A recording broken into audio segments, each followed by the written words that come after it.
Yeah, some of that footage from Saturday, too good to pass up. We have a very similar weather pattern, and let's check it out on the radar. Very active, thunderstorms everywhere, especially in the lower Mississippi River Valley.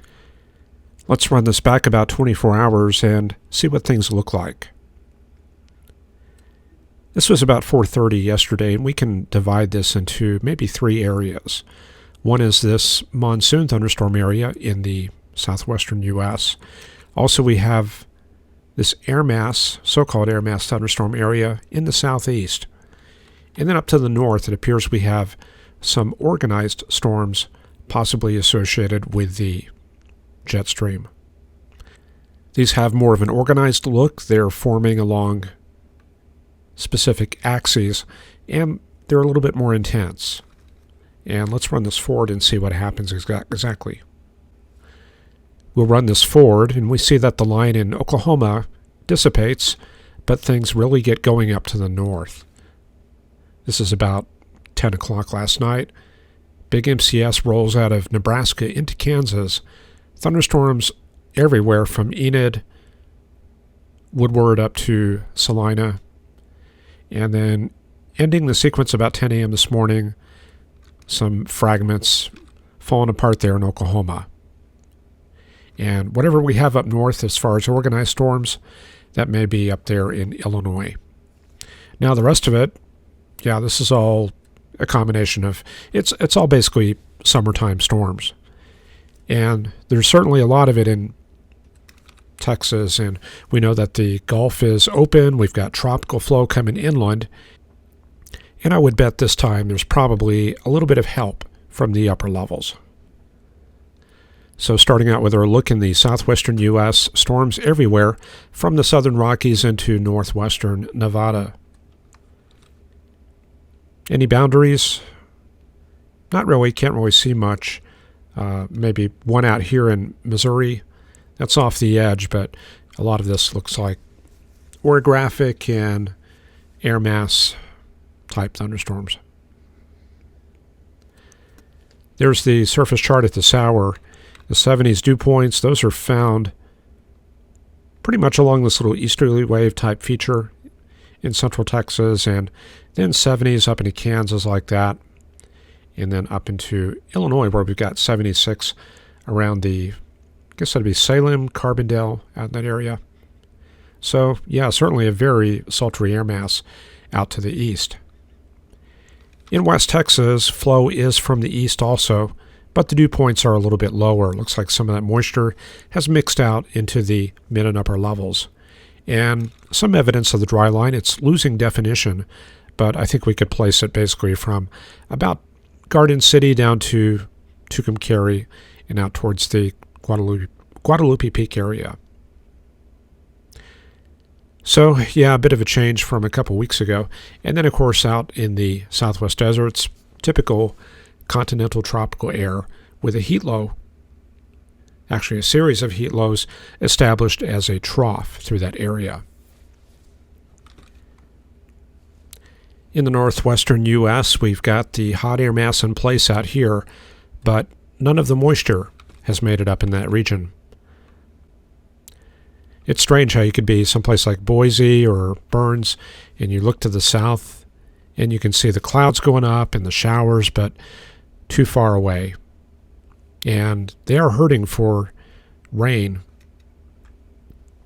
You can see that hot weather there, mid-90s in that region, and even 96 west of Spokane, another hot day.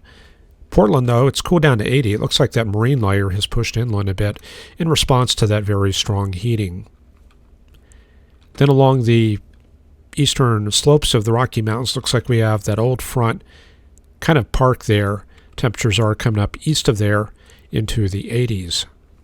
And then as we go east, we get into that last surge of polar air that's moved out of the Canadian prairies, and temperatures are pretty cool. Lots of 60s and 70s.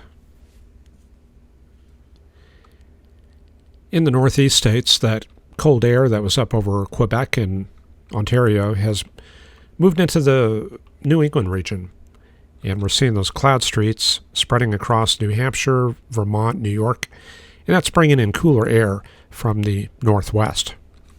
The leading edge of that cold front, it's coming through dry conditions in Boston, Providence. They're still very hot right now, but that boundary is about like that, and there's just enough moisture in Pennsylvania to get storms going in that region.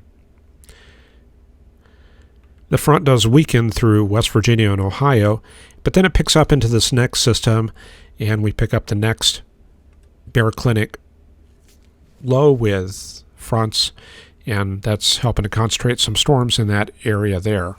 Let's look at it on the surface map. And there we see it looks like two separate systems, one in West Virginia, the other in Illinois. And we would expect those to just kind of work their way eastward along that boundary. So probably kind of an unsettled period for New Jersey, Maryland, and Virginia.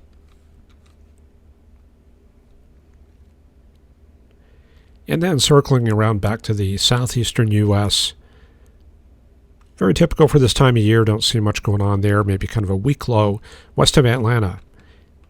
And looks like a outflow pool northeastern Georgia up into the Blue Ridge Mountains. And there's what the satellite looks like. That's probably enough storms to form a mesoscale convective system, maybe something like that there. Definitely sharing a common outflow pool, and that's the criteria for that kind of system. And a lot of these other cells out to the west, those are coming together, so those could organize a little bit. We'll just have to see as the afternoon goes on. Looks like another little line of showers there south of Tallahassee. Don't know if that's enough to include on the chart. Well, possibly. I don't know. Don't see much reflection of that. We'd have to go down to the mesoscale to find it. So based on that, I'm not too sure exactly where something like that would be located. There's probably enough troughing maybe in this area here. I can see that contour. So yeah, I might just do something like that for now. And if I wanted to, I could analyze that later. And that completes your look at the weather around the country for July 21st, 2020.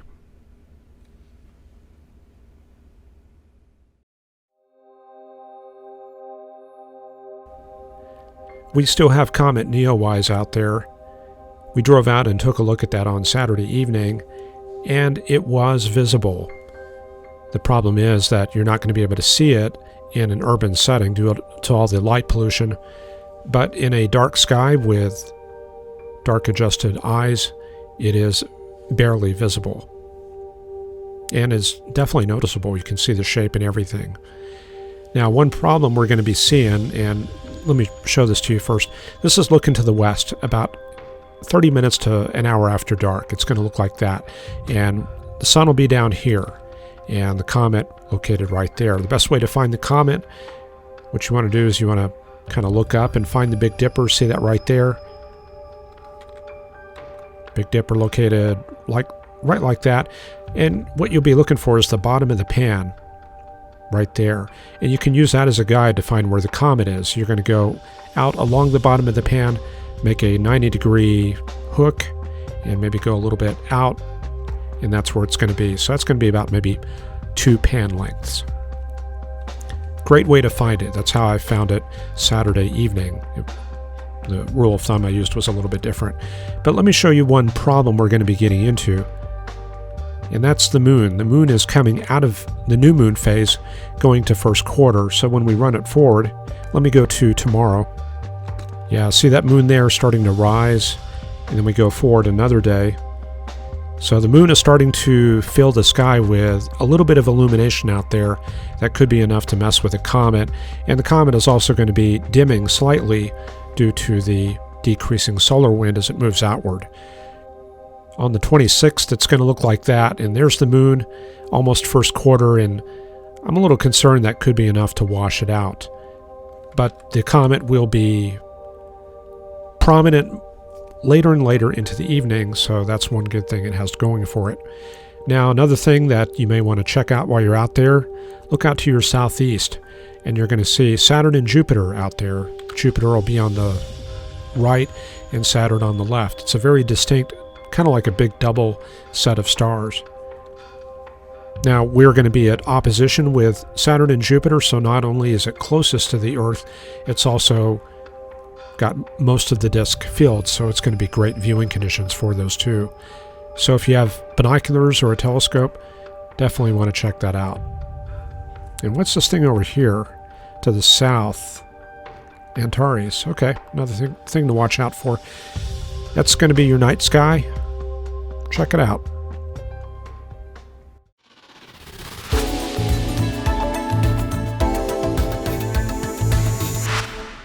The San Joaquin Valley. That's a very prominent valley in California, and it's found in the central part of the state. Now, it's often assumed that it extends all the way up towards Red Bluff and Redding.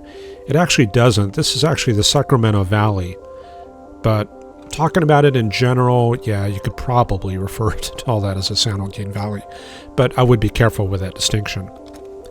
Now, what does it look like on satellite? Yeah, you can definitely pick that out.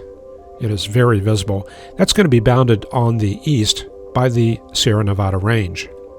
That includes Mount Whitney, located around that area there. It's bounded on the west by the Coastal Range. That runs up through the San Francisco area and down towards Los Angeles. It's bounded on the south by part of the two mountain ranges there. Tehachapi Pass is in there, Mojave. And then it's bounded on the north by the Klamath Mountains and part of the Southern Cascades, way up off the top. And that's going to do it for this installment of Forecast Lab. I'm having to be a little bit judicious with the time. Our supporter video yesterday ran over 22 minutes and it didn't get posted until 8 p.m. We lose a lot of time between editing, rendering, uploading, YouTube processing, and so on. And we've got to kind of watch it with our time here. So I'm going to try to get this to where 10 or 15 minutes is an average video. So hopefully we can start shooting for that. All right, so we will talk to you all tomorrow. Have a good one. Bye-bye.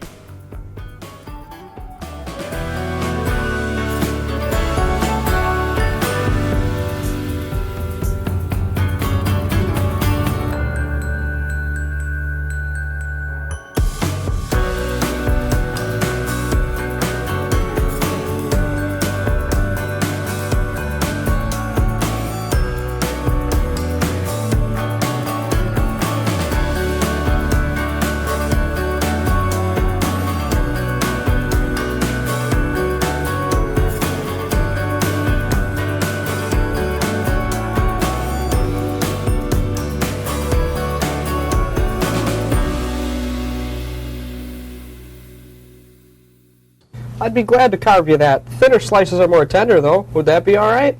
You can always come back up for more. Okay.